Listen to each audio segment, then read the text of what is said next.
semuanya, perkenalkan nama saya Angelina Sagala dengan NIM 2335101 dari jurusan Kehutanan dengan minat SHTI RAPP.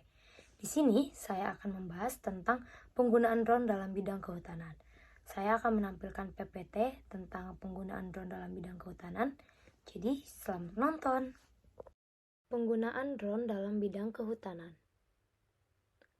Pengertian drone. Drone adalah sebuah pesawat tanpa awak yang dapat dikendalikan dari jarak jauh atau dapat beroperasi secara otonom menggunakan teknologi sensor dan navigasi. Drone dapat digunakan untuk berbagai tujuan, termasuk pemantauan udara, pengiriman barang, fotografi udara, dan keperluan militer. Mereka dapat dilengkapi dengan berbagai sensor dan kamera untuk mendapatkan data atau gambar dari udara, serta dapat berukuran kecil seperti mainan atau besar seperti pesawat tanpa awak militer. Manfaat drone dalam bidang kehutanan. Yang pertama, pemantauan hutan. Drone dapat digunakan untuk survei udara yang efisien, memungkinkan pemantauan yang akurat dan cepat terhadap kondisi hutan, termasuk deforestasi, perubahan tutupan hutan, dan kebakaran hutan. Yang kedua ada pemetaan lahan. Dengan kamera multispektral atau thermal, drone dapat memetakan lahan secara detail, membantu dalam identifikasi vegetasi, perubahan tanah, dan potensi masalah lingkungan lainnya. Yang ketiga adalah pengawasan kebakaran. Drone dilengkapi dengan kamera thermal dapat mendeteksi titik-titik panas yang menandakan adanya kebakaran hutan, memungkinkan respons cepat dan efisien dari petugas pemadam kebakaran.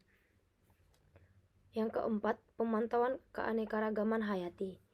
Drone dapat digunakan untuk survei populasinya, pemetaan habitat, dan pemantauan migrasi spesies tertentu, memberikan data penting untuk konservasi dan manajemen keanekaragaman hayati. Yang kelima adalah pengawasan illegal logging. Dengan kemampuan survei udara yang luas, drone dapat membantu dalam mendeteksi aktivitas illegal logging dan memantau perbatasan hutan secara efektif. Akses ke daerah yang sulit dijangkau. Drone memungkinkan akses ke daerah yang sulit dijangkau secara tradisional seperti daerah pegunungan atau hutan yang lebat, memungkinkan survei yang lebih komprehensif. Kita masuk ke bagian-bagian drone. Yang pertama ada frame, yaitu kerangka atau struktur dasar dari drone. Yang kedua ada propellers, yaitu baling-baling yang menghasilkan dorongan untuk mengangkat dan menggerakkan drone. Yang ketiga ada motor listrik yang menggerakkan propeller. Yang keempat ada baterai, yaitu sumber daya utama untuk memberi daya pada drone.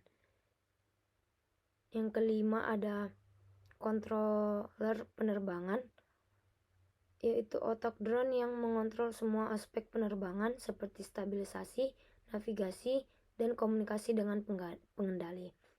Yang terakhir ada sistem navigasi, yaitu termasuk sensor seperti GPS, kompas, dan akselerometer untuk membantu drone dalam navigasi.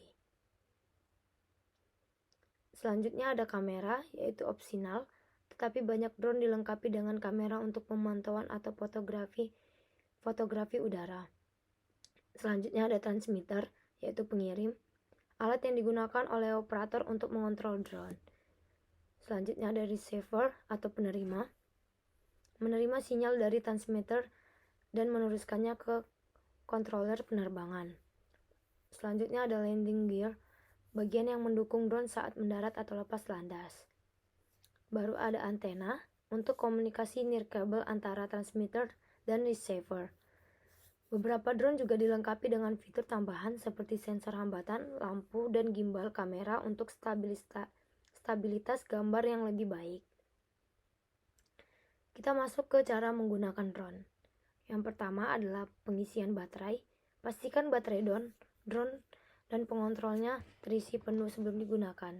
Yang kedua ada pemilihan lokasi terbang yang aman dan sesuai dengan peraturan setempatnya. Yang ketiga ada persiapan drone, yaitu pasang baling-baling dengan benar dan pastikan semua bagian terhubung dengan baik. Baru ada pengoperasian pengontrol. Pelajari fungsi masing-masing tombol dan kontrol pada pengontrol. Selanjutnya ada kalibrasi, yaitu beberapa drone memerlukan kalibrasi sebelum terbang. Ikuti petunjuk dalam manual untuk melakukan kalibrasi. Yang keenam, ada penerbangan. Mulai dengan terbang rendah dan perlahan untuk memahami respon drone terhadap kontrol Anda. Yang terakhir adalah kepatuhan terhadap aturan. Pastikan Anda mematuhi semua aturan dan peraturan terkait penggunaan drone di area tempat Anda terbang. Berikut adalah cara penggunaan drone dalam bidang kehutanan. Sekian dan terima kasih.